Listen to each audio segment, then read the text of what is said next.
Good afternoon. Fabio, can you hear us?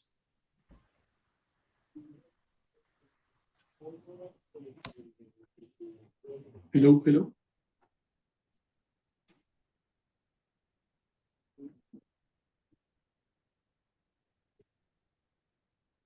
Yeah, I think we're good. Okay, right on time. You can start.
Okay, so I think we're good to start. So welcome to this Philanthropy for Social and Emotional Learning, the Report Lounge. My name is Patil Misika. I know many of you, and it's an absolute pleasure to have you with us. I'm the head of division at the Development Center for Network Partnerships and Gender, where NetForward and the Center on Philanthropy sit. So I will be guiding you through this session. So, well, we are launching this report that took a very long time to come into being, but I think it was worth the wait. So today we will look into what are the skills that we're talking about. I like to joke and say those are the skills that the French education system doesn't help develop. I'm not sure that's still true, but for those of you who went to French school, maybe that rings a bell. We're going to hear from experts, our very own, but also some philanthropists who have invested a lot, are using social and emotional learning to support their work on education. And more importantly, because we're the OECD, we're going to look at the policy connection, especially how the OECD is carrying out work to make sure that social and emotional skills are better understood and also an integral part of education policy. So the event is live streamed on social media. Don't hesitate to add your comments. And if you'd like to ask questions, do that in a Q&A function. So we will relay it to speakers and they will address your questions. So without further ado, and before we look into the report, I am so pleased to welcome Brent Roberts, whose research on personality has become a very strong pillar in understanding and framing social and emotional skills. So Brent has accepted very gracefully to frame the discussion for us today. So again, if you have any questions, put them in the Q&A. And Brent, we're so happy to have you with us today, and the floor is yours. Thank you, Patil, for that introduction. Appreciate it. It's good to be here. It's good to talk to the OECD again. Though as I mentioned, I think in an email, I far prefer the pre-COVID times when I would be in Paris instead of sitting in Champagne along the way. Maybe someday we'll get back to that. Let me share my screen. I have a presentation just to give you some perspective, at least a little background and a little history, and some maybe future perspectives. So the title of my presentation is Moving from Behavioral, Emotional, and Social Skills 1.0 to 2.0, a bit presumptuous. But nonetheless, let me make the argument that I think we're in a really good space when it comes to non-cognitive skills, both the assessment of and the intervention to improve them, and where I have some ideas about where we could potentially go in relationship to the report that you've just created. So from my perspective as a personality psychologist, The BES Skills 1.0 started in around 2006 when Jim Heckman wrote a rather important paper identifying the importance of non-cognitive skills, as he described them at the time. And this sparked a movement in many respects in both economics and educational science and psychology in general to focus on non-cognitive skills being pretty much anything that is not a cognitive ability test, with the latter being the focus of many of our efforts when it came to human capital. What I very much appreciated at the time and still do appreciate is that the effort that was put together at that time, which is about 2008 to 2012, was ecumenical and open in its approach. So it was a very pragmatic approach to the idea, like what are these non-cognitive skills, why and how are they important, and how should we organize them? As a personality psychologist, it was gratifying to see people include our work as part of the description, and that in some respects belied the intellectual openness that was being demonstrated by that movement. We were asked at several junctures to weigh in and to provide some insights to the World Bank, to the OECD, at various panels, the PIAC panel, and especially the OECD survey on social emotional skills. And one of the things that struck us, and by us I mean people like myself and Chris Soto, who I work closely with, was that there were a lot of lessons that we had learned in our field that could be, let's say, useful for the BES skill approach that's being developed, and could save you time. And so let me describe what those insights were.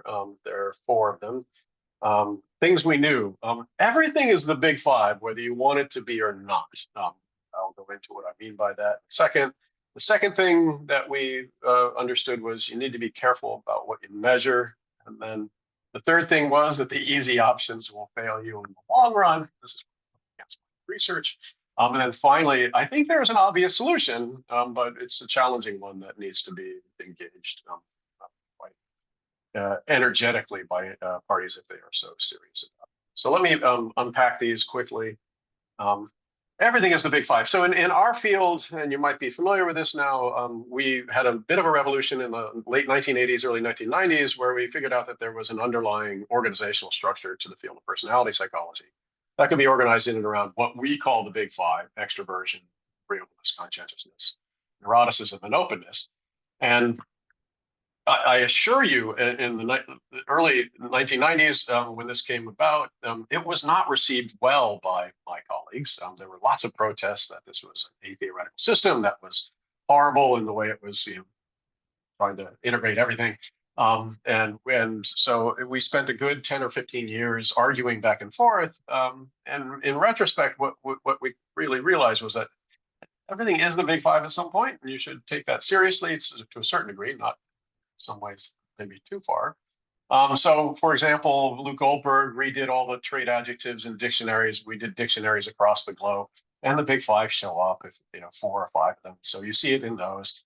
There were measures that were theoretically driven, measuring motivations, and from systems that were antithetical to personality traits, and they do. You could be Jack Block, who famously was hostile to the entire enterprise of the Big 5, and create measures that were reputedly impossible to aggregate into the Big 5. And yet, when we examine them, you get 5. And most famously, probably something most people are familiar with, you can even take a test that's created by some individuals to recapitulate a depth psychology theory from Carl Jung, and you end up with 4 out of 5 of the Big 5 if you 60%. This is just to point out that even in our field where we were hostile to the idea of this organized structure, it ended up kind of being and so we decided we should take that seriously. We saw the same thing when we started looking at the BES skill frameworks and systems. If you go to Stephanie Jones's site at Harvard, which is wonderful, where she's curated all the different systems that have been proposed by dozens and dozens of organizations and countries, you'll find a similar thing. So in the 21st century competency system, you see the Big 5 subsumed under interpersonal, intrapersonal competencies, for example. The Castle core competencies get 4 out of the 5 Big 5. The OECD system, of course, was inspired by the Big 5 in part. So they kind of capitulated to that idea. But if you look across almost every attempt to organize BES skills that have been done so far, they end up with about 5 big categories. And while they're not exactly the big 5, they are what we would describe as social engagement, cooperation, self-regulation, emotional resilience, and innovation. And so you see it also in BES skills. So we think it's really good to start at this level. So what we've argued and what we would argue is that the Big 5 is a good starting point. It's not the finish, but it is a good starting point. And it provides a defensible start to a comprehensive system. And I mean that because the most recent movement in personality psychology is to map out the lower order structure of the Big 5, which gives you a real big mapping of all the potential behavioral reference that could be used to inspire measures of behavioral and social skills. You've got systems with anywhere from 26 to 70 different facets, and those can be a useful place to begin your effort to try to understand the mapping out of BES skills. That's the first insight. Second insight was be careful what you measure. You may think you're measuring motives, traits, attitudes, cognitions, beliefs, skills, or anything, and you're not. So what we realize is you can't take seriously somebody's description of their measure. It's a motive measure, it's an attitude measure, a belief measure. And there's a reason why, and that's because there's a default approach to measurement, and this kind of makes everything uniform in a way that's really undesirable. So we typically ask people to agree or disagree on a 5-point Likert scale to some kind of characteristic. Do you possess this? Yes, no, a lot or a little. And while this is a very sound way to get at a reliable self-report index, it might not get you the type of thing you're really interested in. We noticed this when we looked at 49 of the existing BES measures that were out there. Almost all of them had items that were worded like traits. So I look at people when I talk to them, 5-point Likert scale. That's not a skill, right? If I say that it's characteristic of me to look at people when I talk to them, I'm thinking of the Germans when they say Prost or something like that. That's a habit, that's a trait, right? It's a characteristic thing that you do. It's not whether you're capable of it, which is a very important distinction. And almost all the measures, 48 out of 49 measures that we looked at, use these types of scales. That means that most existing measures of skills are actually measuring traits, and that's not a good thing. So why is it not a good thing? I'll use an anecdote to demonstrate. At one point, an economics team was doing an intervention, and they came to me and they said, Brent, we want to measure the outcome. We want to measure skills. Which Big 5 measure should we use? And my immediate reaction as a personality psychologist was none of them, because no teacher and no parent, no administrator wants to or is trying to change somebody's personality for a habitual way of doing it. They definitely want to change somebody's skill set. Like, are you capable of initiating conversations with strangers? Let me teach you how to do that. Not whether you typically do it. And so this distinction in what you're measuring is really critical, because if you're stuck trying to show that an intervention that lasts for 6 weeks in a middle school classroom works or not, you shouldn't use the Big 5 or a trait measure. You should use a skill measure. Because otherwise you're not going to show an effect, and that's not because your program isn't effective, it's because you just measured things incorrectly. So really want to pay attention to what you measure and how you measure it. This is what I just said. So this also is something that had come up in our field, and there was an old position taken up in 1967 by John Wallace, which said, hey, you can reconceptualize personality traits as abilities. Del Paulus did some work along the way in the 1980s.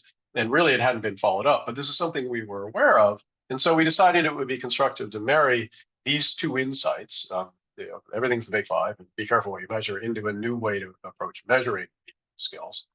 I'm not going to go into it in depth, but this is the system that we came up with. If you're interested in reading about it, we had too many papers on it. We created a new measurement system called the BESI, the Behavior, Emotional, and Social Skills Inventory, and the conceptual framework called BEST, the Behavior, Emotional, and Social Skills Taxonomy. What we did was we went back and used the Big 5 as inspiration for source material for skills, recast all of the items in skill framing, and rated them on a skill rating system instead of a trait rating system. Identified 32 facets. We're up to 37 now because it's an open system. There's lots of different ways of going about it. We offer this up not as like, this is what you should do, but as what we saw the Big 5 do for our field, which is provide an organizational measurement system that you can use as a grounding, as a set of Cartesian map coordinates to figure out what your existing measures do and what you might want to measure.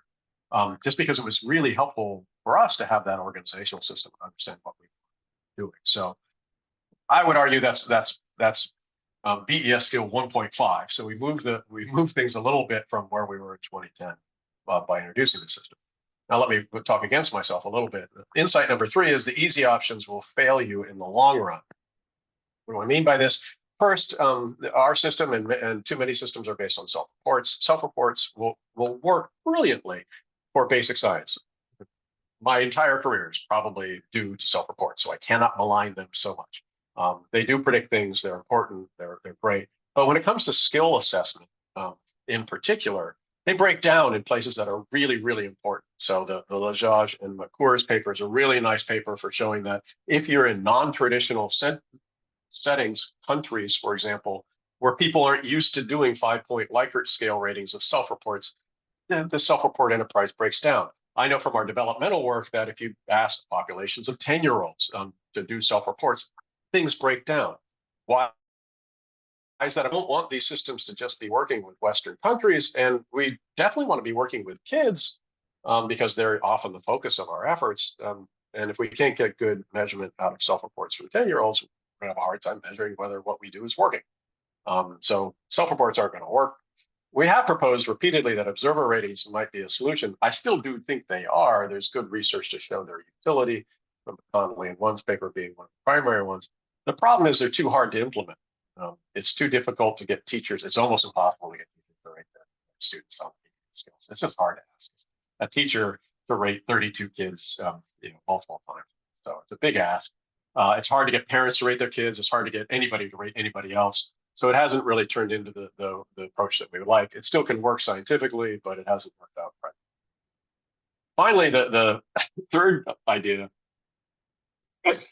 which is reflected in a lot of efforts to replace self-reports with objective measures, is that the easily acquired experimental behavioral cognitive tests, there are dozens of them that emerge out of experimental psychology, especially the work on self-regulation that's captured in measures of executive functioning or inhibitory control that are used in labs all over the place at the moment, don't work. There's a wonderful paper out of Russ Poldrack's lab that demonstrates this quite convincingly, and also one by Angela Duckworth, which doesn't get the appreciation it deserves, which both show that a typical experimental measure, like go-no-go task or an Iowa gambling task or some type of inhibitory control task done with clicks on a computer, while it looks really good because it looks objective, doesn't measure anything in the BES skill space, and it too often measures something related to cognitive ability, which is what we're trying to do. We're not trying to measure cognitive skills, non-cognitive skills. And so these really easy off-the-shelf type of experimental techniques haven't worked for us and probably should be invested in, at least initially, because they have shown either the reliability or the validity. Okay, so those are the insights, at least from the field. There's one final insight, which is that I think there is a solution to our dilemma, and it's found in what we call assessment centers. An assessment center is an institution that falls out of industrial psychology. It's used most often in industry. It's used typically in high-level promotions or hiring, especially with managers. It's a very involved system. So typically an assessment center involves bringing in a management candidate to a physical setting someplace and having them perform a series of relatively in-depth and elaborate tasks that are then going to be used to judge whether they possess specific skills.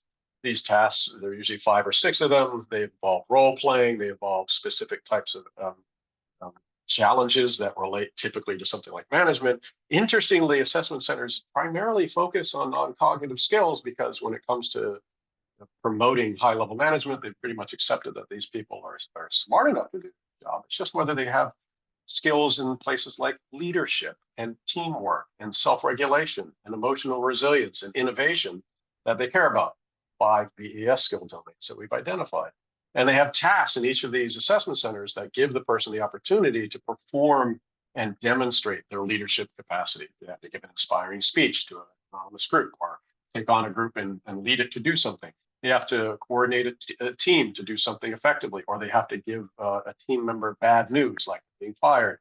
They have to organize a lot of information in an effective fashion, self-regulation. They have to handle the stress of the whole in one day. That's emotional resilience. And they get to demonstrate their creativity in a couple of ways. An assessment center is a really nice way of getting at many of the things we're interested in. Why would you do it? It assesses real maximal performance, not self-reports. So we're asking people in these situations to perform, and it's usually done for critical decisions. So it's a high stakes environment. It can be designed for different populations and skills. So you can repackage it in many different ways for many different people. So it's quite flexible. It is, from what we know, the most valid technique that we have when it comes to predicting human capital outcomes, such as job performance and attainment and the like. And so it's not something to trivialize. Why wouldn't you do an assessment center? Well, they're really cumbersome. Very difficult to get people to go someplace physically. It's almost impossible to get a whole team of people to come and watch them, which is what's typically done. And it's really, really expensive when you do that. So it has not proven to be, as popular, of course, because of the monetary outlay that's involved in doing it. What's the solution? I would propose that a virtual assessment center is the solution. And this would, in my mind, represent what BES Skills 2.0 would be if we want to assess and evaluate BES skills in various populations. What I base this on, I proposed in a virtual assessment center to the US Army about 5 or 6 years ago. And so I did a deep dive into the different ways of doing this. And it's entirely doable. So we can use modern technology, VR headsets, computers, whatever you might want to do to design BES relevant tasks in virtual space. So everything that they do in an assessment center can be plopped down in a virtual space with avatars and interactive partners that can then be used to give the person a realistic experience. And then everything that the person does can be recorded with a camera, which is wonderful because at this point we actually have technological systems that can be used to assess a person in real time. To see how their verbalizations work, whether they perform adequately or not, so motion in relation to what they're doing. Then we would just have to validate the scoring system, in this case, to replace the typical human capital. And this is not it's a simple task, but it's of course a lot of work. And it would just take a few validation studies where you take the human assessment center and then get a proxy for that in a virtual space. And I'm now confident that the technology can do that. There are two barriers to this that will in the way. First of all, the validation process will take time, and it'll be difficult and challenging. There'll be mistakes. So it's not a typical enterprise where I'm going to show you what I already know and we're going to make it work. It would take patience and work. I would propose probably 5 to 10 years to do it right. And then of course it'd be expensive by most academic standards. When I proposed this to the Army, it was $7 usual. So it would take money. It would take a lot of money. But I think the idea is entirely viable, can be done right now. We're just taking. Okay, so to summarize, I think BES 1.0 to 2.0 involves taking seriously that a lot of content is the big five, measuring skills and not traits for sure. Making sure we don't default to easy options that won't work, and doing creative work to replace them, and that there is an option out there called an assessment center that could be used by us right now, but it needs to be created. It could then be used in environments that we. Before I go, I want to acknowledge the team. This is Chris Soto, Napolitano, Matsusil, and Yoon, who've helped me tremendously in these efforts and credit some of our funding sources. If you have any interest in some of the readings, those are attached to the talk and we have to send it. Thanks. Thank you very much, Brent. This was fantastic. If you agree, maybe we can share your PowerPoint with participants. I'm sure there'll be a lot of takers. We're now going to move to our very own. So more insights and new findings on this tremendously interesting field. So I'm going to hand over to my colleague Nelson Amaya and to Noémie Ledun, who will both present the reports and work that the OECD has been looking into. So Nelson will begin, and that will be from a philanthropic perspective. And then Noémie Ledon, who leads the social and emotional skills survey here at the OECD, will look into why we need to change how we assess. So Nelson, over to you. Thank you very much, Patil. Can everybody hear me okay? And you can see my slides? Just a nod somewhere. Thank you so much for being here with us today. I'm going to do a very quick walkthrough of our recent report. I'm not going to do the whole homework for you. You're going to have to actually read it if you are interested in some of the tidbits. But I want to basically just take out kind of maybe what I believe are the three most important things that you need to keep from this report. And these are the following. The first one is, I think there's a pretty established idea of why these skills are important, but there's also a timely reason why they're important now that I want to draw attention. Then I'm going to walk you through a couple of the results from our survey so that you can understand a little bit about how some of these philanthropic foundations that we managed to survey actually are extending the scope of where these interventions are actually happening. They're trying to measure skills in places that are not particularly easy or skills that are actually tough to measure, not in the usual suspects. And also, more importantly, exactly what can the philanthropic sector bring to the sector? Like, is there something specific that these organizations from this lens can actually contribute? So the first part is kind of a very important timing issue. So there's a very kind of embedded pattern in modern labor markets where the skills that are demanded in the market are actually changing substantively, and they're being rewarded also in different ways. So technological change is actually reducing the demand for certain types of skills and increasing the demand for other skills. So this is a long story. Like, these changes in skill composition in the labor market are actually explaining a very substantive part of the wage gap that has been created between high-skilled workers and low-skilled workers. But there's an actual aspect here that is not so well known, which is that when you actually account for other sets of skills, apart from the commonly known cognitive skills, you add social skills to this mix, the gap actually widens even further. So for instance, David Deming actually found that the increase in the real wages within the United States of workers that have high math skills and high social skills has increased around 26% over the past 30, 40 odd years. In the meantime, the wage growth of workers with actual high skills and can you hear me? We can see you, and now the display mode is perfect. Thank you, Nathan. Okay. And so basically the issue is that once you account for these changes in skills, we're actually increasing the wage gap. So the reason why this is important now is that if we basically ignore the fact that if there are particular social skills that are being concentrated among high-skilled workers that also hone important social skills and important math skills, then the concentrations in the labor market are going to widen and become worse. So if you're interested in inequality of skills or interested in kind of the general distribution of basically rewards in the labor market, then you need to pay attention to this. Next. The other reason why we're very fortunate to actually put this together now in 2023 is because very recently we had a big update of kind of the literature of what can be expected from social and emotional learning interventions. So back maybe a little bit over a decade ago, there was a very large study that showed a lot of promise, like significant sizes of some interventions. Some skill sets are actually improved regularly, sometimes homogeneously, like across all students.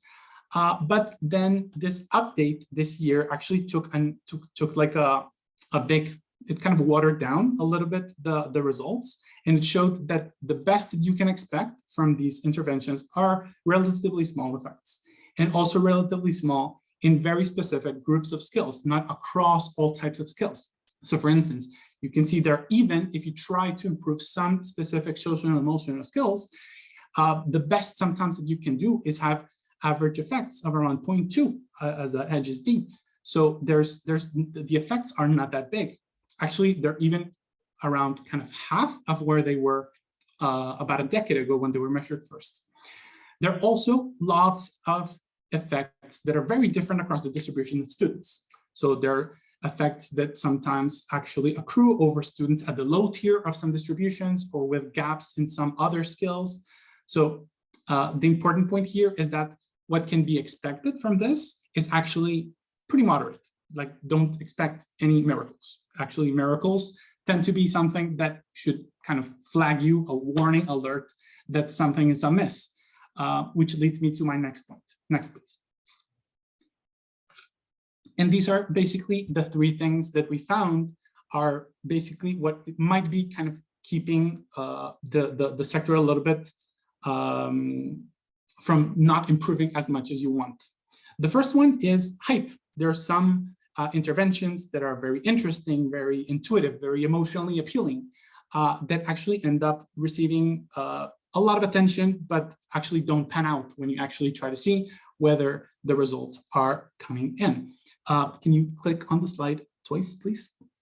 So the first is an example called growth mindset. So just to give an example, for those of you who do not know what this is the idea that a lot of the things that you think that are fixed about yourself are actually malleable, and changing that idea changes your disposition to improve in many different ways. So this idea has taken hold in a lot of different parts of the education sector. I recently even heard that sometimes the first homework that a kid in preschool actually needs to do is to somehow depict or draw this the idea of growth mindset. So it's taken hold.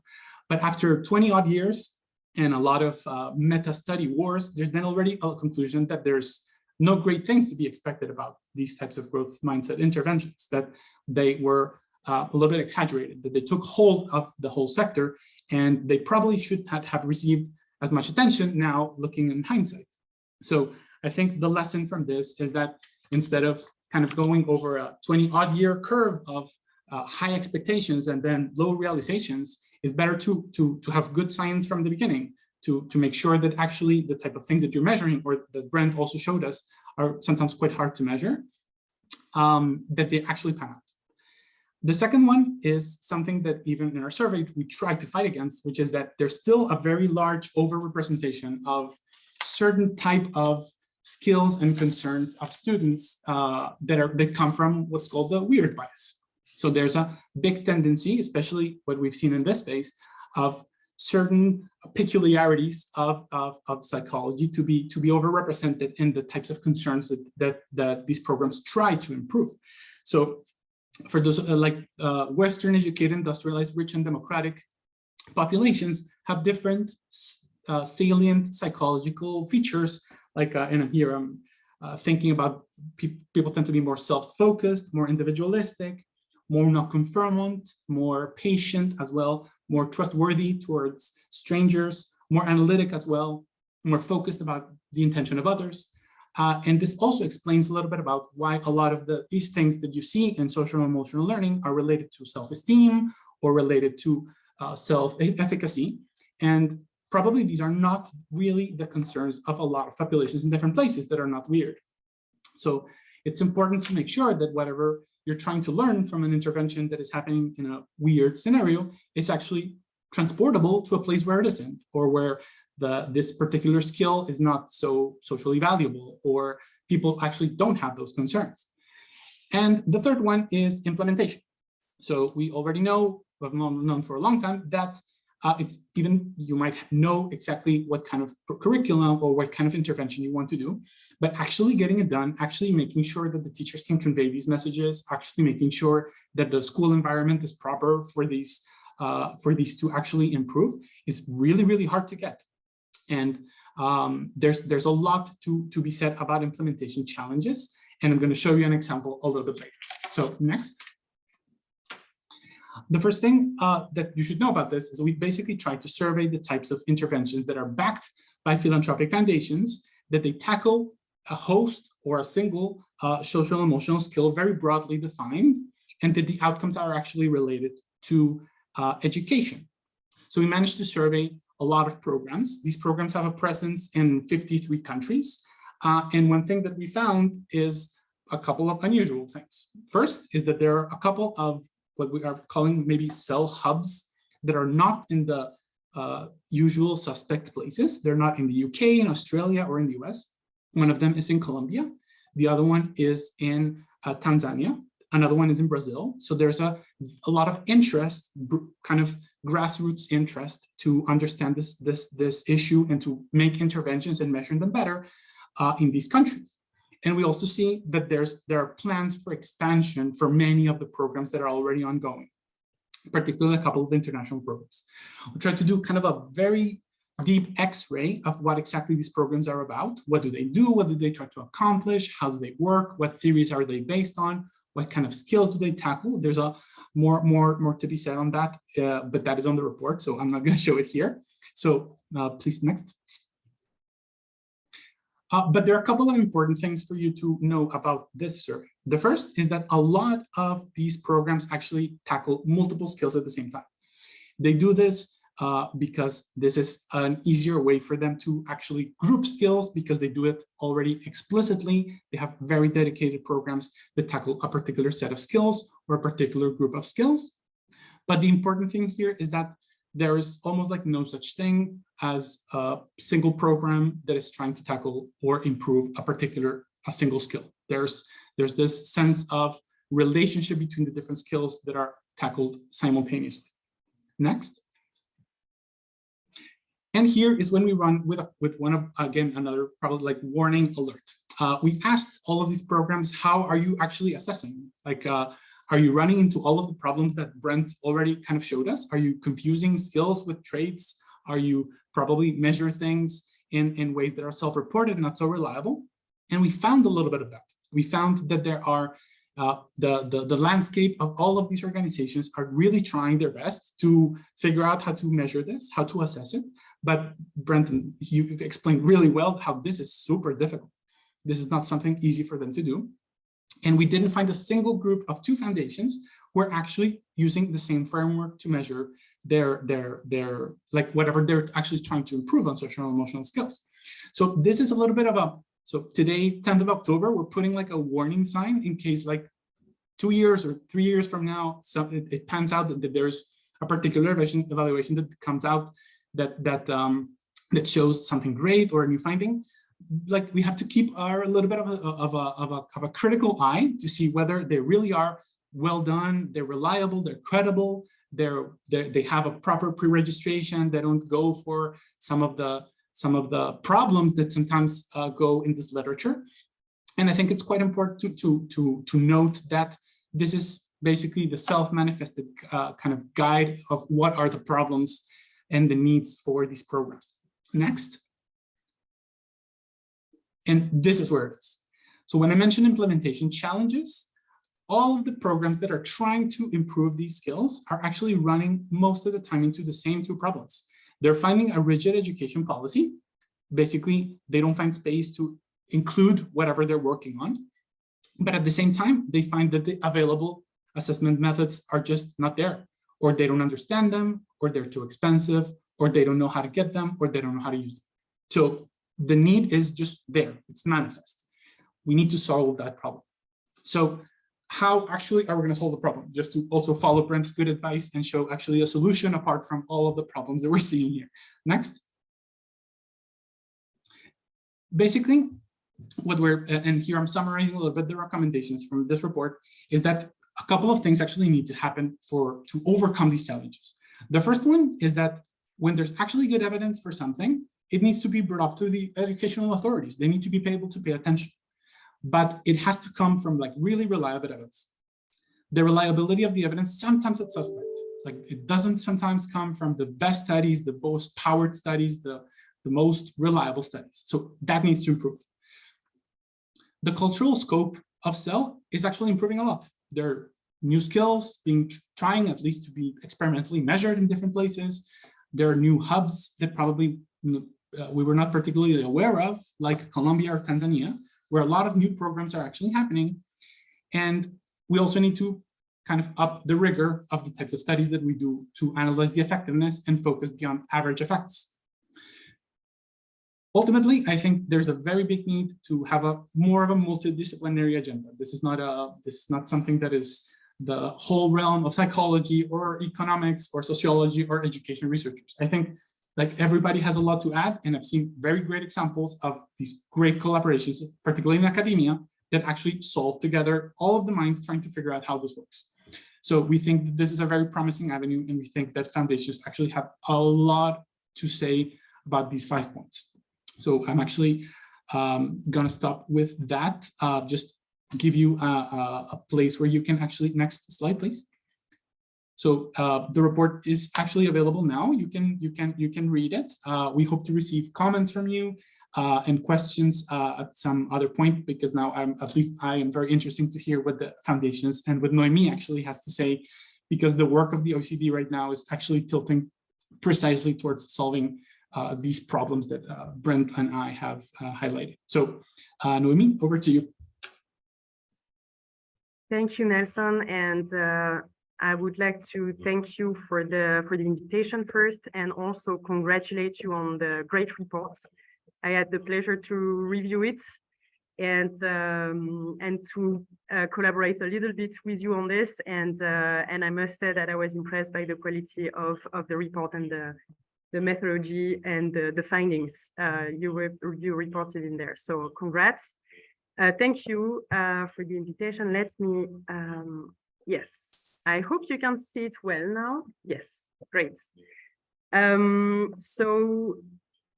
name is Noémie Ledonné. I'm responsible for 2 projects at the OECD on social and emotional skills. One is the OECD survey on social and emotional skills that was already mentioned. And the other one is the R&D track of the survey, which is called Rethinking Assessment of Social and Emotional Skills. And I'm presenting here today on behalf of the team. I'm working with a wonderful team of colleagues, Adriano Linzarini, Daniel Catarino, and I know that Katharina Grace-Wright is online, and she contributed to some of the findings that I will show today. So as part of the R&D project we launched at the beginning of this year, we are revisiting the conceptual foundations that were established for the OECD survey on social and emotional skills. And we are also reviewing our approach for measuring social and emotional skills. And you could hear from the previous presentations that this work is warranted. So what we did was to find a way to identify the skills we should prioritize for assessments. And the way we did that was to review latest evidence on the importance of those skills for key life outcomes, and also the extent to which those skills are teachable. We want to really make the case that these skills can be taught in school through deliberate school intervention. And I think the work that Nelson and his team did, thanks to the support of the foundations and reviewing the impact of joint interventions, was fantastic and really helped. But we expanded, you know, the reach to interventions that were not necessarily supported by your foundations. So here you can see a table where we listed all the skills that met those 2 criteria. So that those skills are important for key life outcomes. You can see them listed on the left-hand side of the table, and they can be taught. And just to give an example, interestingly, self-control was found to be, you know, highly teachable, but also important for a wide range of outcomes, especially academic performance, but also prevention from antisocial behavior like crime, violence, and so on. While, for instance, a skill like empathy was also found to be highly teachable, but particularly important for an outcome such as political participation, so civic engagements in general. And so this is very interesting because this could also help with the design of interventions. What skills do you want to tackle and for what? To improve what outcomes in the end. So those are the skills we now want to focus on for future assessments. So what have we used so far? This was mentioned several times as part of the survey on social emotional skills. We used what we call indirect assessments. So those are self-reports typically. And these are very interesting measures. They have been used extensively in the field, not only by us, but by many small scale studies, and they are very cost efficient. They require students to reflect on their own skills or their own behavior. So that's why we call them indirect assessments. What we would like to move next, is we would like to design direct assessment of social emotional skills, because we think that it would be much more neat and elegant to be able to, capture students when they demonstrate a skill, when they use a skill because the situation they are in calls for it. So we would like to develop those new direct assessments to complement, not replace self-report questionnaires. And we think that combining methods will actually lead to more precise measures, because we will reduce the risk of having systematic biases, because we won't be using one method. And then we would also bring multiple perspectives on those skills. And so we will have a better understanding of those skills. So what we have done so far is a comprehensive review of direct assessments. And we first did a search to identify existing direct assessments. So we look into what exists in terms of behavioral assessments. I'll get back to that, and also mixed batteries. I'll get back to that to tell you that this is actually where we want to focus on. But we also reviewed the potential of biophysiological markers and the potential of leveraging artificial intelligence technologies and other tools to be able to infer social emotional skills in students or adults and so on. The reason why we finally decided to discard the last two categories is because we think that they raise, for now, important ethical concerns. Collecting health data is a bit sensitive. And then for AI, we think that comparability across different cultures cannot be reached yet, because the field is too young and not yet developed enough. So for those reasons, we decided to focus on the other two categories. And here we have conducted a more thorough review, and we have identified nearly 70 tools that we started to review extensively. And we are looking at different criteria when we do this critical review. We want those tools ideally to be as clear as possible about the skills that they target. So we are looking at the clarity of the skill definition. We are looking at the number of skills tested, because ideally, again, we would like to have as many skills as possible in a limited amount of time. We are looking at whether the tasks are designed, in a way that is very authentic for students and that is very engaging. We are also looking at the age that the task and games targets. And ideally, we want for these tools to be administered to school-age students. And then we're also looking into the feasibility of those tools and assessments in terms of implementation. We are also reviewing, all the measures pertaining to their reliability, validity, predictive value, to make sure we have good psychometric properties for the derived measures. And of course, because we are working with so many countries, OECD, but also non-OECD member countries, we want this tool to be as universal, as relevant universally as possible, and adaptable to different cultures. So we are trying to, find inspiration among what exists, and this is why we have used those criteria to review all these tools. So just to give you a flavor of what are the most promising tools we identified. So on that slide, I'll show you a couple of examples in terms of task-based assessments.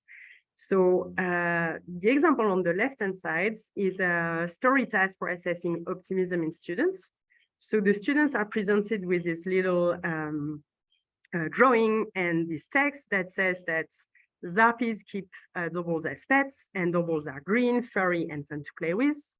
But then students are told that those doubles run away sometimes, and sometimes they don't come back. And then they are given the task of this question. Now imagine that you yourself are a Zarpie and your double ran away. Do you think your double will or will not come back? So this really asks a question to measure optimism of students toward themselves. And then you have a second question on if that situation applies to another person, then what are the chances that the double will come back or will not come back? And apparently, so in the findings of related to the data collected through that task found that usually optimism levels of students are higher for themselves than for others. And so these are very interesting ways to measure optimism through that task. Another interesting task is this one about theory of mind, which is on the right-hand side, where this is a screenshot, but this is an animated video and you have three triangles moving around and the student is being asked, what are the triangles doing? And so this question is designed to capture students' capacity to project, intentions in others, to be able to understand the behavior of others. Yeah, so those are two examples. But we are also very much interested in using game-based assessment because we think that in comparison to task-based assessment, they have an advantageous format. They are more immersive and attractive. As you can see on the next slide, where you have screenshots of inspiring games with fonts. Usually those games require students to create an avatar. So to personalize, the game, and so to be more engaged because then they can project themselves into this character. And so we are getting closer to a real situation and identification with the character that is being designed.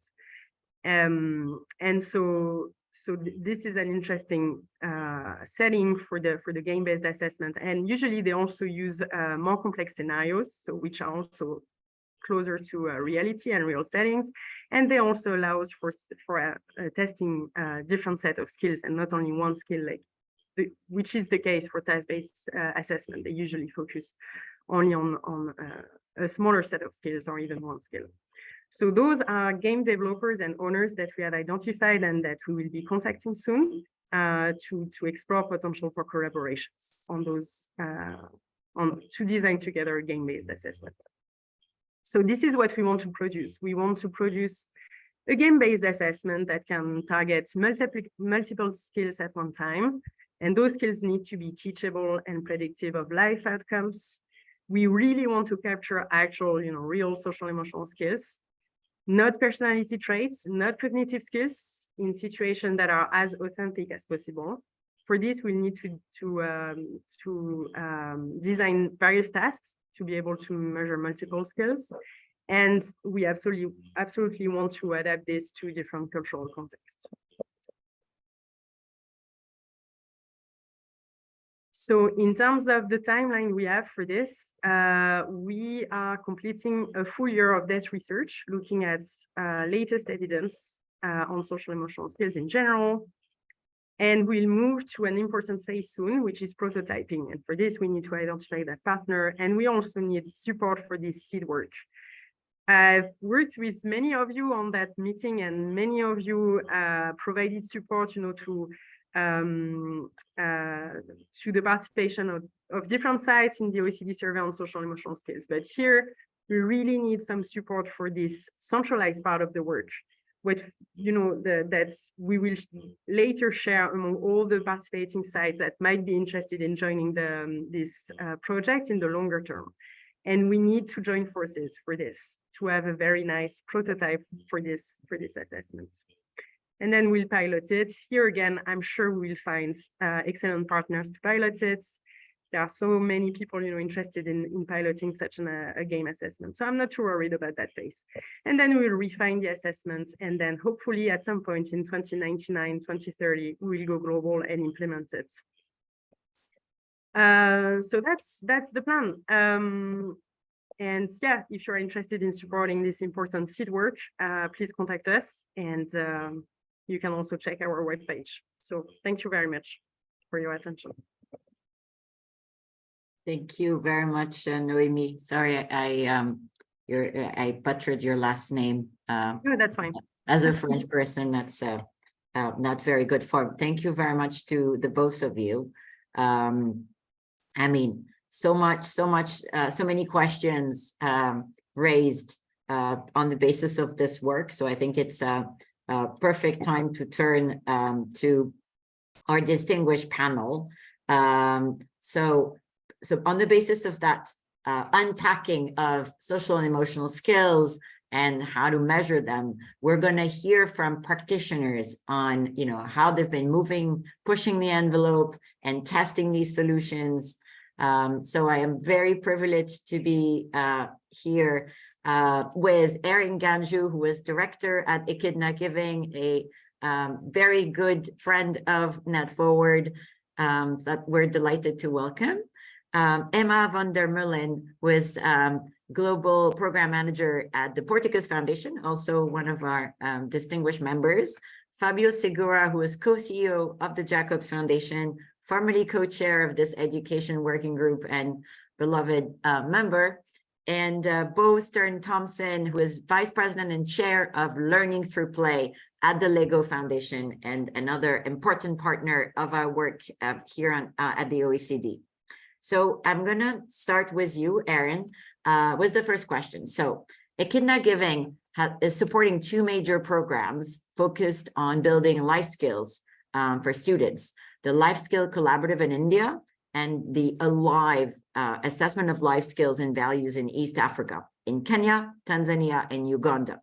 So both of these programs focused on developing better assessment tools, including student assessment, teacher assessment, and system-wise assessment, each in the context of a specific region, a specific culture. So, can you tell us more about those and what prompted you to actually pick India, Kenya, Tanzania, and Uganda for this work? Great. Thank you, Bathiel, and thank you and congratulations, Nelson, and to the whole team on the wonderful report. We're really excited about it and glad to be part of this movement that we're all a part of and really highlighting and spotlighting the great work being done in this area. So I think the story for Echidna Giving, really focused on the fact that as Echidna Giving, first of all, we're supporting the gender equality in and through education. So for many years now, well over a decade, we've been, focused on the fact that completing secondary education is a game changer for youth, particularly girls. And the evidence obviously shows that, through extending education, it can help have smaller, wealthier, and healthier families and pass on that value of education to the next generation. But in many ways, we haven't really been achieving kind of that promise. And a lot of that is in the fact that we feel like education sometimes is too narrowly defined. And so really embracing and understanding that life skills and social emotional skills and programs can be really important for youth and particularly girls to staying in school and learning while there, and also to really reshaping gender norms that can enable girls to have greater agency in their life choices, is critical to think about. And understanding how to embed this and ensure this is part of our education systems has been really important.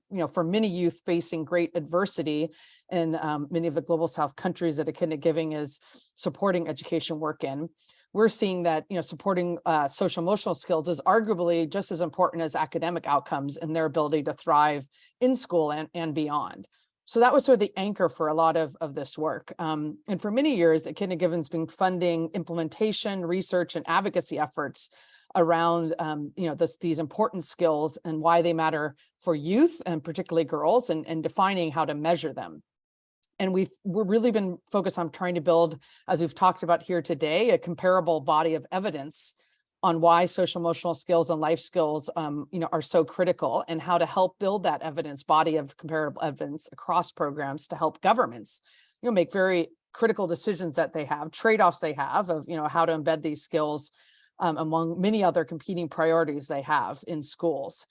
And yet we know that, that they really do help, as we're seeing with the evidence, not only with academic performance and persistence in school, but also with mental health and other key, social and gender norms, and helping create a more even playing field and reducing barriers for girls. So all of this led to us wanting, as I think was, great and highlighted by this report, to the fact that we need to partner with government more, which is what these two critical, sort of collectives are all about in India and in East Africa, and creating contextualized assessments. They've both been creating, very contextualized open source assessments, and working with government to pilot and validate them, to build a stronger body of evidence of why these skills are so important and how they're helping. So we've sort of taken the approach, after many years of investing globally, that much of the most important work and some of the most interesting, I think, and innovative work happening right now is actually coming from very contextualized work in these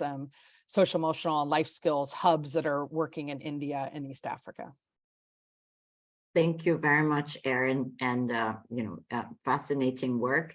Not from a weird angle, as we learned, and also, for later, I'd be curious to see also if you see some skills when they are attributed to boys being interpreted differently than when they're attributed to girls. We're all familiar with the men are ambitious and women are aggressive. So I would love to hear also your gendered analysis on that. I'm going to now turn to Emma van der Molen, who is again at Porticus, and Porticus is a member also of the Life Skills Collaborative in India. So a coalition of 18 organizations, including several international foundations, as well as local nonprofits, research centers, and mission-driven private consultancies. So Emma, what strategies do you envision to further this cross-border partnerships and coordination on social and emotional learning? In other words, how do you orchestrate all of these partners, and how can you help increase the number of players to this party? Yeah, thank you very much, Bethiel. And thank you so much for your invitation to Porticus to be part of this panel. And thanks to all the very interesting work that has been presented today. Let me first just say a word about Porticus and our overarching goal to create a philanthropic organization. Our overarching goal is to create a just and sustainable future where human dignity flourishes. And this inspires our work in education, and that we refer to internally as the Building Future Generation sector. Our main focus is on strengthening social emotional learning, especially for children in extreme adversity, and all our strategies strive for impact that contributes to systems change. For Porticus, this panel, and for the sector perhaps, comes very timely, as we have completed our work on a new strategy for our work in education earlier this year. And there's a lot of continuity in our commitment to whole child development for children in adversity, but we also want to look forward to understanding better in the coming years, specifically the role of social emotional learning, that social emotional learning plays for improving education for children who are displaced and children who are on the margins of education systems, who are at risk of dropping out. We are also shifting our focus in terms of where we work to more of a focus on specific countries in the global south than in total, and continuing our work at the global level as well. So I want to highlight a few principles and strategies in relation to your question that actually might not come as a surprise, since we collaborate with Kidnap Giving. So the points mentioned by Erin very much I recognize in our work as well. First of all, we will focus more and more on partnerships that are Southern-led, South-South partnerships. And our role as a foundation is we really want to use our convening power to enable more learning and exchange between these regional networks, but also towards the global level. And the two networks that Erin has talked about. Porticus has also been involved in them as a supporter from the beginning, and we've also seen interesting sort of cross-learning and exchange between these two networks, which I think is something we look forward to supporting more. As a second point, I want to highlight our commitment to meaningful participation. I think this has come up a lot in sessions as well. How we understand it in relation to social emotional learning is that we can foster better coordination by bringing different groups of stakeholders together. So indeed, I think Erin highlighted within these two collaboratives, they build contextualized tools and interventions for social emotional learning that reflect local interpretations of these concepts. So they take into account community interpretations, the view and voices of parents, of teachers, and we really strongly believe that this collaborative and participatory approach ensures more relevance of these interventions and more sustainable impacts. And finally, as I think important in the space in particular, with a lot of foundations, well, on the panel, but also perhaps in the room, we are looking forward to working in coalition with others. We believe we can't solve this alone. We are already prioritizing initiatives that are co-created, co-funded. In fact, with the Lego Foundation, the Jacobs Foundation, we are a part of a coalition of donors that is funding Schools 2030. A very innovative global program that includes work around holistic assessments with a lot of learning coming out of that. Final point is that under our new strategy, one of our new initiatives is that we're also scoping out a new knowledge center that will curate evidence and learning on social emotional learning. We might have spoken to several, my colleagues might have already invited your insights of some of you online or on the panel even to inform this and how it will shape up. And we are hoping that this will also be a strong initiative that will foster better coordination on social emotional learning with relevance for the wider education sector. Thank you. Thank you so much, Emma. And yes, very welcome news. Yes, we need more coordination. And as we will also discuss, the uptake by policymakers, especially in the South, is still not very high. So maybe being better coordinated would help in that sense. I'm going to now turn to you, Bo. So the Lego Foundation supports the development of social and emotional skills using an approach known as learning through play, in which children's holistic skills, including self skills like critical thinking, empathy, self-esteem, are developed through joyful interactive experiences.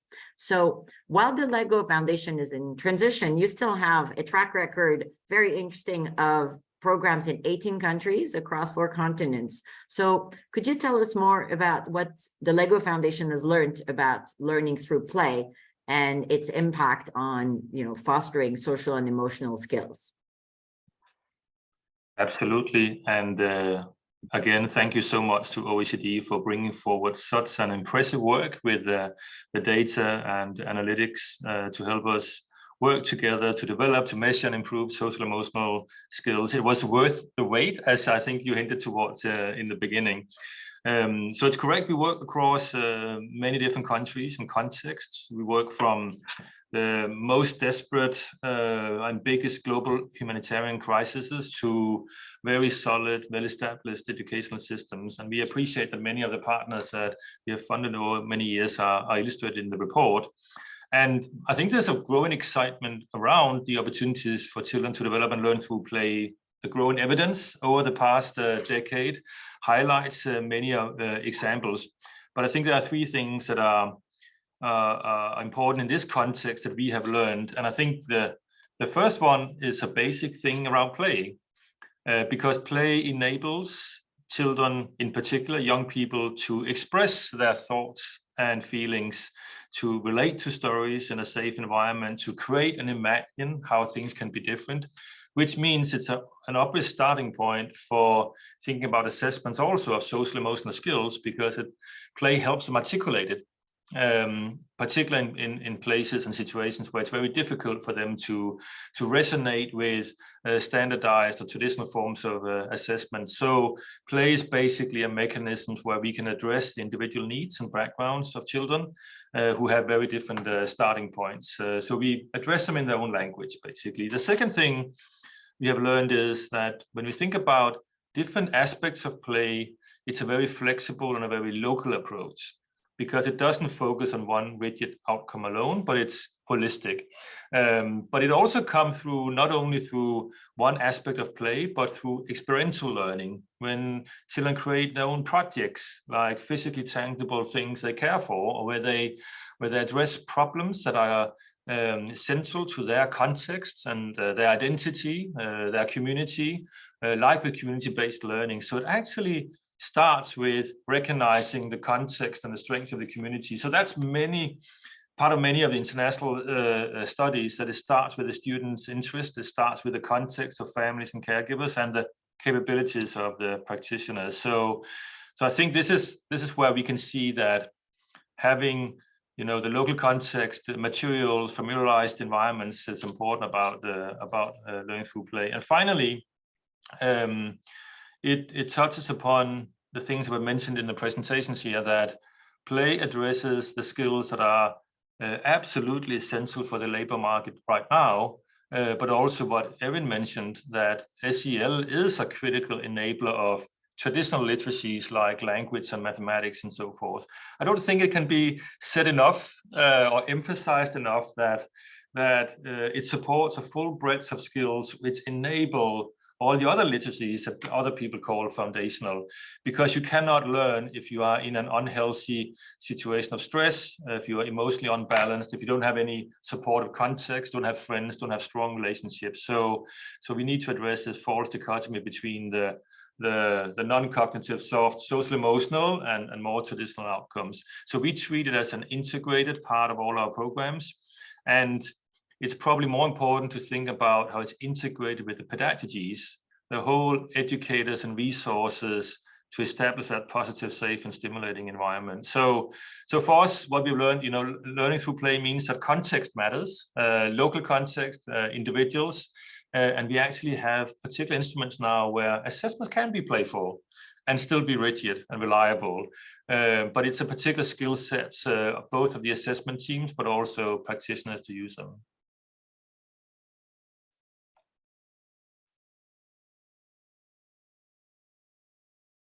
Sorry, I was muted. Thank you very much. Well, indeed, this also triggers questions, because it could appear as an approach that's suitable for northern-based countries, but in fact, you've been testing it in more environments than that. So I think that takes us a bit away from the traditional foundational versus cell, which is sometimes perceived as a northern-driven agenda. So it's nice to also have evidence to show that it's not. Actually, playing is pretty universal, if you ask me. So I'm going to turn now to Fabio. So Fabio Segura, co-CEO of the Jacobs Foundation. So Fabio, in 2023, the Jacobs Foundation teamed up with Fundación de Empresarios por la Educación, EGSE, in Colombia for a coalition on education with a focus on social and emotional learning. So this includes a program called Communities of Change, in which you work closely with local education authorities across the country. Again, another great example of how philanthropy doesn't work in silo, in isolation, but aligned and with an owned program by a government. So can you tell us how foundations effectively collaborate with governments and policymakers to integrate social and emotional learning into educational policies and systems? Because we've heard how difficult it is, because sometimes our timing is completely off, or government doesn't have the absorptive capacity, or they don't have the budget, or the government changes. So what's your magic trick? What's your secret for engaging so well with governments? Yeah, well, we wish we had a magic wand here. Firstly, thanks again for having me here, and congratulations on behalf of the Jacobs Foundation for this amazing report, which we have read in awe of the insights that are bringing a new light to things that we're working with every day.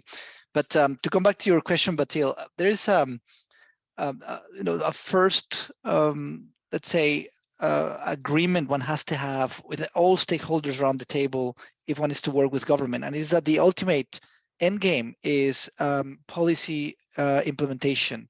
So improving policy implementation, and for us at Jacobs Foundation, that means that policies are based on evidence, that policies stand the rigor of data, and the policies stand and are based on solid research of what works in the context where they're based.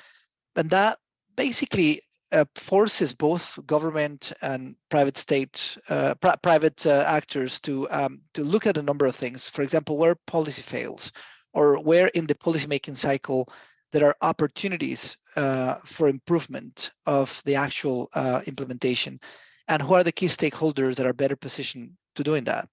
And as it was said before in this webinar, in our observations and in our experience, scalability, once you have stood the trial of efficacy, something that actually works, has less to do with whether a program is viable or not, in the sense that it yields the intended results, and it has more often to do with whether the enabling conditions are in place, and that has to do with transferability, implementability, and a culture of evidence from the part of the government as well as from the funders. So one of the things that we typically do is support the government in their capacity to assess these dimensions: efficacy, transferability, implementability, and then we accompany them, and we also go in tandem with local authorities into creating frameworks for evidence, but also for accountability, mutual accountability. When we create co-funding mechanisms, these act as a way of setting priorities together with the stakeholders that are less often represented in national policies, but that are critical in local implementation at the regional level.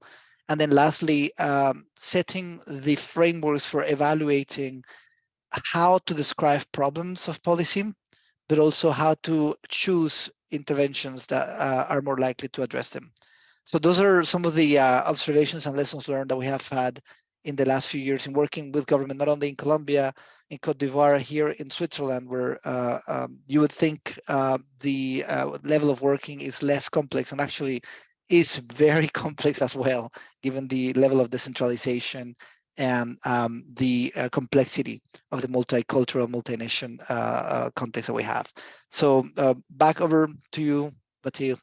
Thanks, Fabio. And yes, we've seen live the working with the Ivorian government, and actually having a physical presence made a big difference, which we can park that question for later, but I would love to hear also, for those who don't have presence on the ground, how are the proxies of your partners sufficient to understand the political economy? Anyways, I'm going to stay with you, Fabio, and ask you a follow-up question. So this initiative also includes a co-funding mechanism, so which makes use of innovative finance mechanism. So what does it have to do? Why would you use such a seemingly complicated funding model, and why is it, do you think it's suitable for social and emotional learning interventions?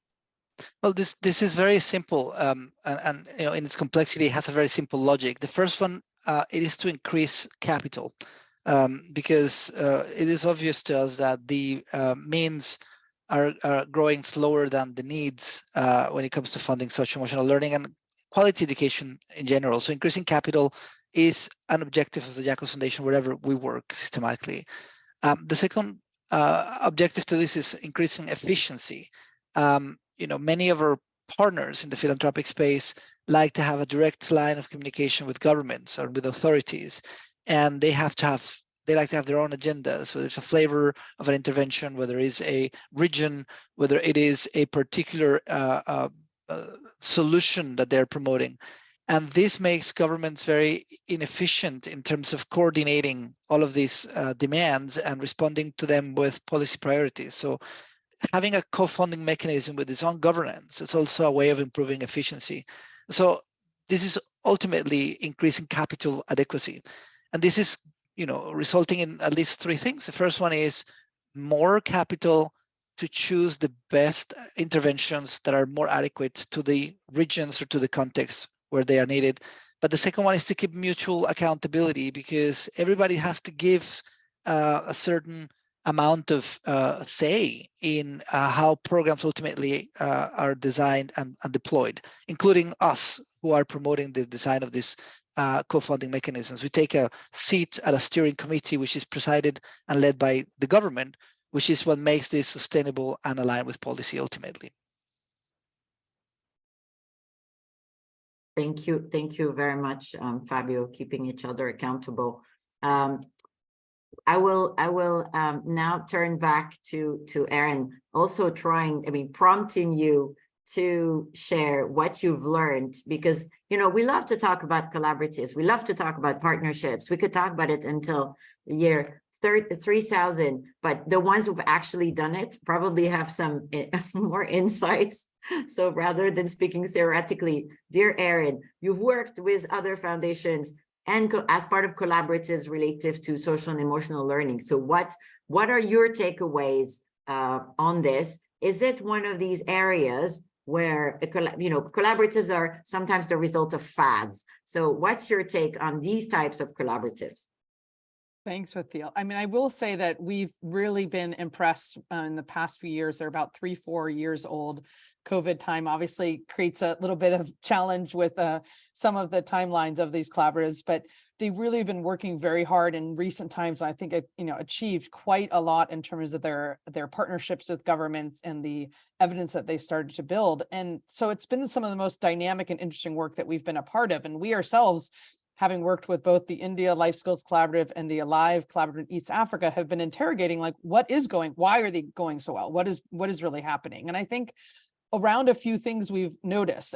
First, we've been very inclusive, from the beginning, of a kind of variety of actors around the table needed, as everyone is saying. It's really been driven by some of the key implementing organizations that have been working in these regions, on the skills issues for some time, but we've been able to bring in donors and kind of the key funders in those areas and align ourselves together. Also having a strong backbone agency that's done a lot of the project management to take the load off of some of the others and kind of create some equal playing field for everyone, and then really inviting government in. And it's taken a lot of time to build trust, to work on those relationships, but kind of being really inclusive of everyone around the table has been key. And then spending time aligning around principles took us, quite frankly, the better part of the first year of these collectives was really working to understand what were we trying to do together.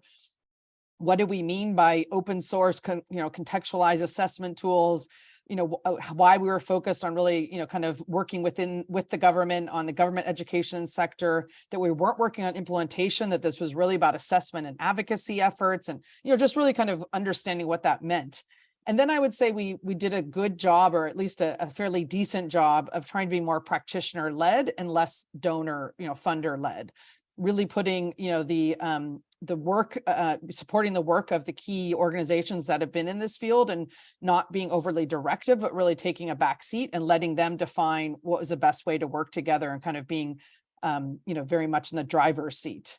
I can't stress enough that really from a funder perspective, the way we can be supportive is also to fund these backbone agencies that have helped to hold the program management responsibility, because there's a lot of work in these collectives, and you can't be expecting the same people that are kind of sitting around the table to be doing all of the detailed work sometimes in managing collectives. And so providing enough funds to create a place to hold all that work, I think has been important.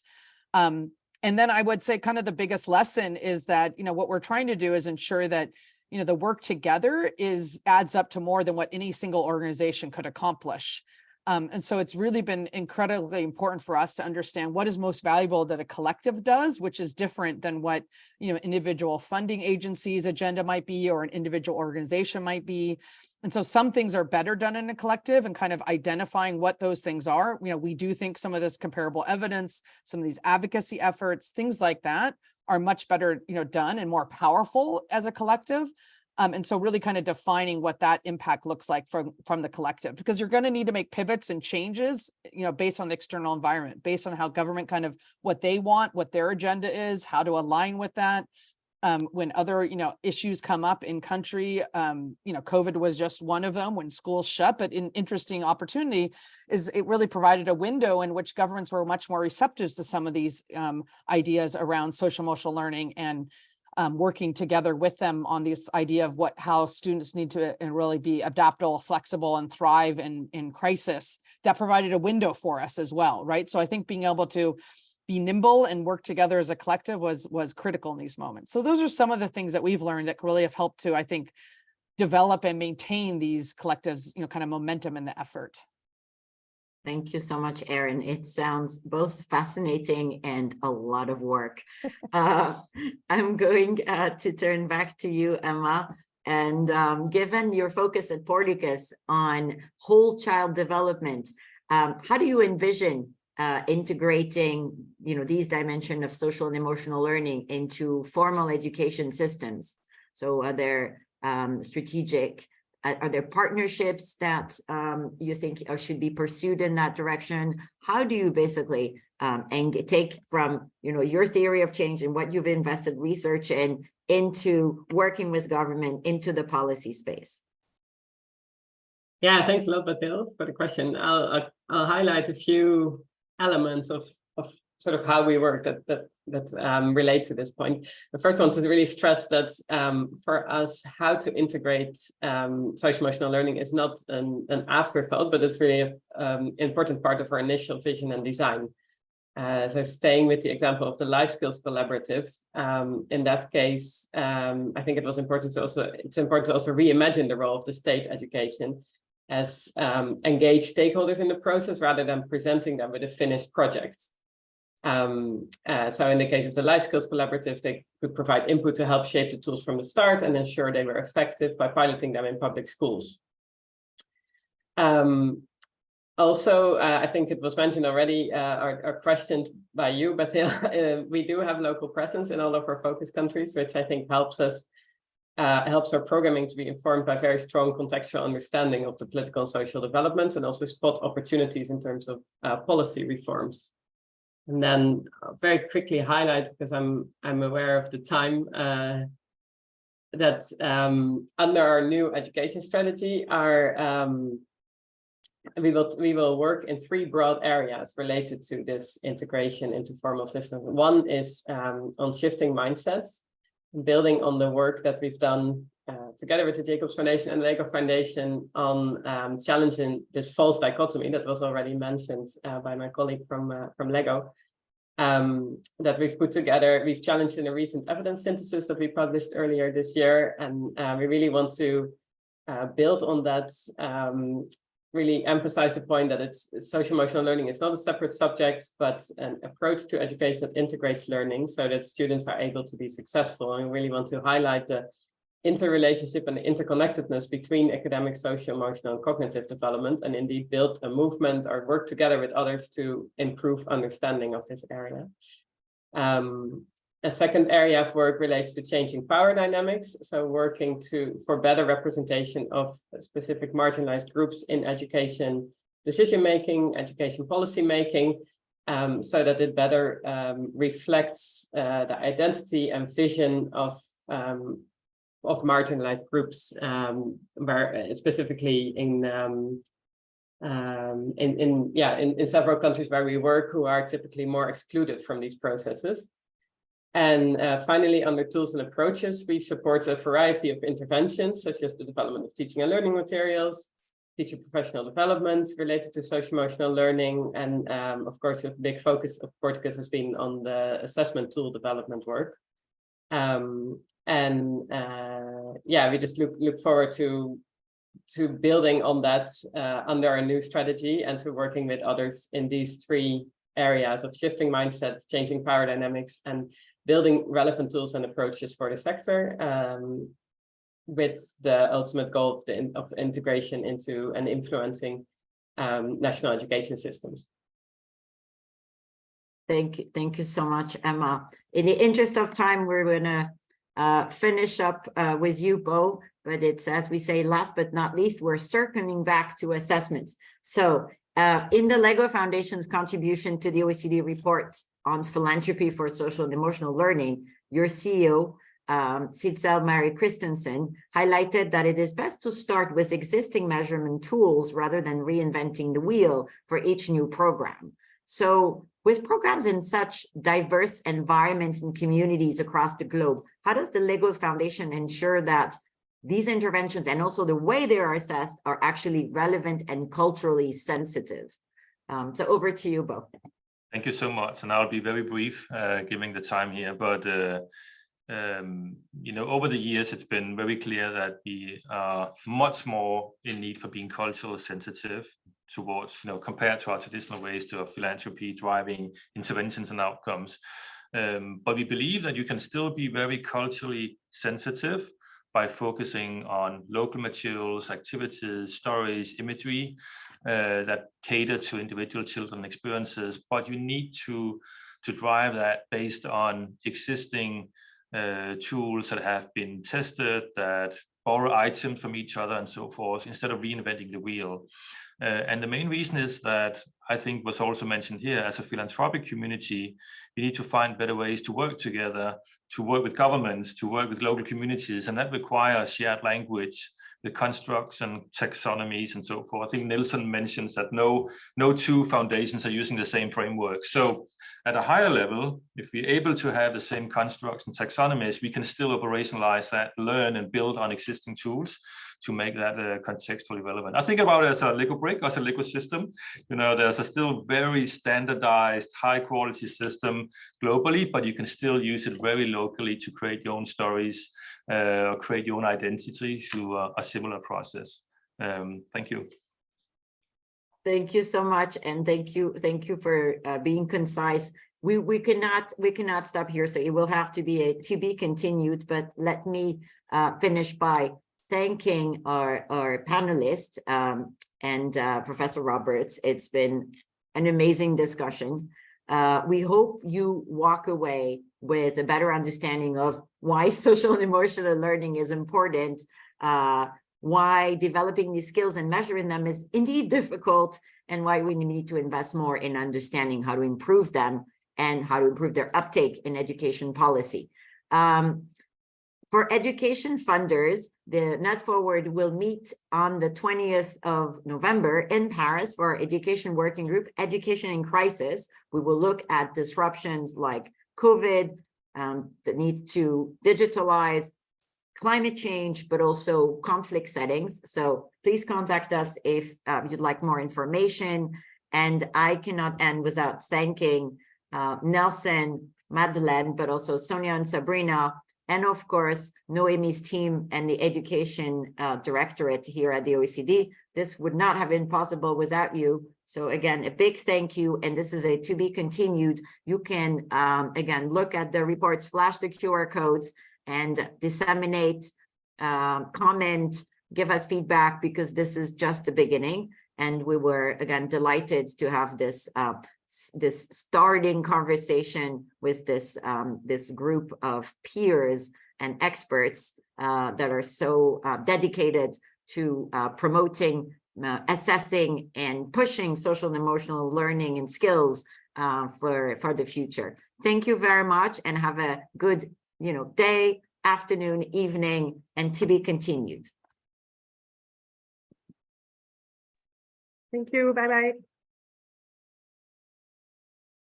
Thanks. Bye-bye. Bye.